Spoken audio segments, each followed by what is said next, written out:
जेलम के एक छोटे से गांव का लड़का जब पहले दिन पेरिस आया तो ना फ्रांसीसी जानता था ना उसके पास पैसे थे।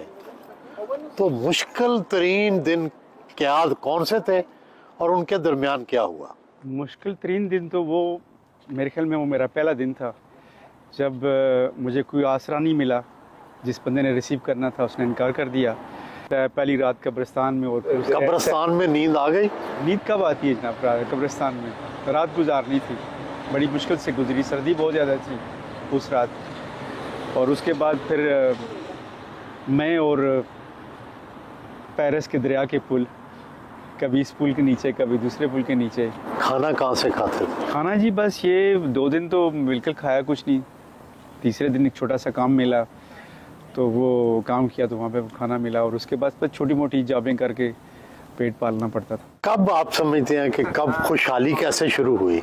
जब आपने फ्रांसीसी ज़ुबान सीख ली, जब यहाँ आप सेटल हो गए, वो मरला कब आया? वो मरला उस वक्त आया जी कि मैंने वादा किया था कि मैं अब पाकिस्तान नहीं जाऊँगा। अपने दिल से? अपने दिल से।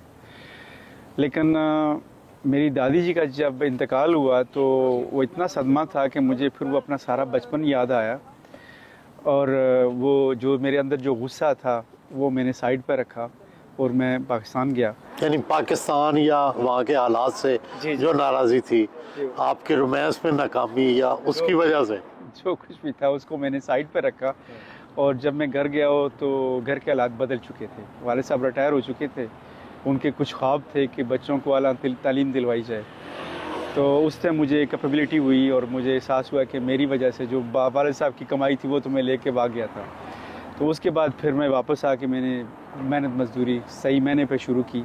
3-3, 4-4 जॉबें जो है मैं पर डे करता रहा। क्या क्या जॉब्स की? जो जॉब मिलती थी जी, लोड अनलोड करने की, रेस्टोरेंटों में बर्तन धोने की, जो छोटी मोटी जॉब थी। कब ऐसा मरला आया कि आप समझते हैं कि खुशहाली की तरफ सफ़र शुरू हुआ? खुशहाली का सफ़र उस वक्त शुरू हुआ जी जब मैंने ऑर्गेनिक फूड में पहला कदम रखा। कितनी दुकानें बनाई आपने ऑर्गेनिक फूड की? 250 से ज़्यादा जनाब। ये नया आइडिया था उस वक्त? नया आइडिया था, बिल्कुल शुरू हुए ही नहीं थे, कोई रूल्स भी नहीं बने थे ऑर्गेनिक के उस टाइम। ख्वाब आपको जो आते हैं वो फ्रांस के आते हैं या पाकिस्तान के? ख्वाब तो जो है वो तो पाकिस्तान के आते हैं, पाकिस्तान के। क्योंकि मैं अक्सर कहता हूँ कि कोई रात ऐसी नहीं हुई हो कि मैं सोया हूँ और मुझे गांव याद ना आया हो। कोई सुबह ऐसे नहीं हुई कि जब मैं उठा हूँ तो मेरी आंखों के सामने वो तस्वीर ना आई हो या मेरे जहन में गांव की तस्वीर ना आई हो। अब तक कितने बिजनेस कर चुके हैं? बिजनेस तो ढेर सारे किए हैं जी मैंने, ऑर्गेनिक फूड में, उसके बाद होल सेल में, जैसे कि आपने सुबह विज़िट किया, फ्रूट में, चीज़ में। उसके अलावा हमारा एक फ़ंड है जिसका नाम है 50 पार्टनर्स, बहुत बड़ा फ़ंड है फ्रांस का जो इन्वेस्टमेंट कंपनी है। उसके अलावा एक नई कंपनी बनाई है AI में जो कि होल सेल मंडियों को डिजिटलाइज़ कर रही है, मार्केट प्लेस बन रही है B2B के लिए। और उसके अलावा अब जो मेरा अगला बड़ा कदम ख्वाब है कि वो पाकिस्तान में किस तरह में जाके ये चीज़ें ले। जो साइड पे क्या बनाना चाहते हैं? वहाँ पे जी स्कीइंग रिजॉर्ट बनाना चाहते हैं फ्रांस के स्टाइल पे। इसमें तकरीबन 200 मिलियन की इन्वेस्टमेंट है जो कि 85% जो है हम यहाँ से इंशाल्लाह लेके जाएंगे। बाकी पाकिस्तान में और कौन सी इंडस्ट्री लगा रहे हैं? पाकिस्तान में डेयरी में, डेयरी प्रोडक्ट में, चीज़ में जी, बिल्कुल चीज़ में, क्योंकि बहुत ज़्यादा पोटेंशियल है और मुल्क को इस चीज़ की ज़रूरत है। क्योंकि हमारे पास बहुत ज़्यादा दूध है जो कि एक जो समझ लें कि ज़ाया हो रहा है। ज़ाया से मुराद उसकी चाय लोग इस तरह पी रहे हैं, उसे वैल्यू ऐड नहीं हो रही, तो उसमें वैल्यू ऐड करनी है इंशाल्लाह इसमें जो है ना। पाकिस्तान में जब आप आए तो अपने वालिद की तो सारा असासा ले आए, बहन भाइयों को फिर आपने किस तरह सपोर्ट किया या बस पाकिस्तान को भूल गए? नहीं जी, मैंने पूरा सपोर्ट किया उनको। जो वालिद साहब के ख्वाब थे वो मैंने पूरे किए। उनका ख्वाब था कि मेरी जो औलाद है वो आला तालीम हासिल करे, तो गांव से फिर मैं उनको एक छोटे शहर में ले गया। जब वहाँ से उन्होंने मैट्रिक पास किया तो फिर इस्लामाबाद में ले गया, वहाँ पे उन्होंने आला तालीम हासिल की। क्या क्या कर रहे हैं इस वक्त? 2 भाई अमेरिका में हैं, माशाल्लाह उनके अच्छे बिज़नेस हैं। 2 भाई इंग्लैंड में, उनके भी अच्छे बिज़नेस हैं। सारे माशाल्लाह सेटल हैं और मैं बड़ा खुश हूँ। क्या क्या पढ़ा उन्होंने? उन्होंने मुख्तलिफ साइड पे, जो 2 भाई हैं उन्होंने ऑक्सफोर्ड से पढ़ा इंग्लैंड से, और 2 भाई जो उन्होंने अमेरिका से पढ़ा वो अमेरिका में सेटल है।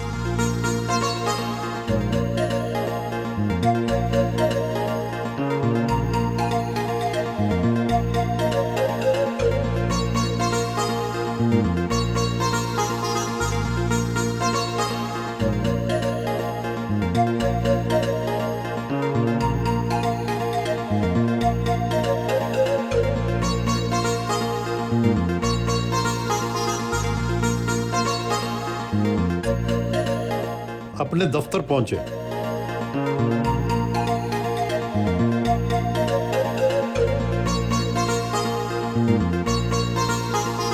स्टाफ के साथ मीटिंग की।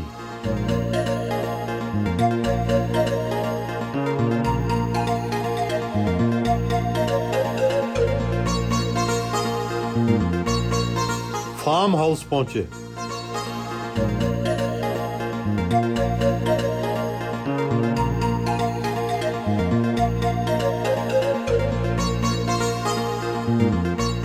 वो घुड़सवारी के शौकीन हैं।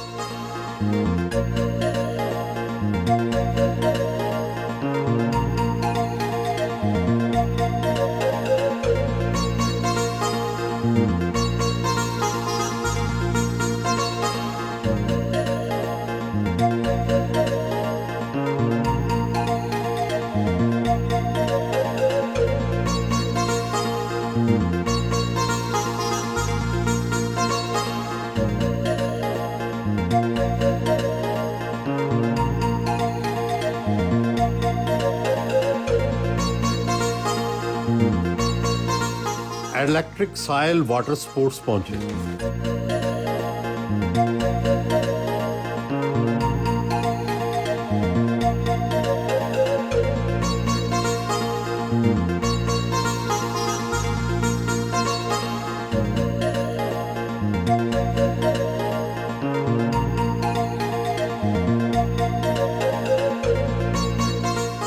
उन्होंने तैराकी के एक नए स्टाइल जिसमें इंसान कालीन पर उड़ता हुआ महसूस होता है, उसका मुजाहरा किया।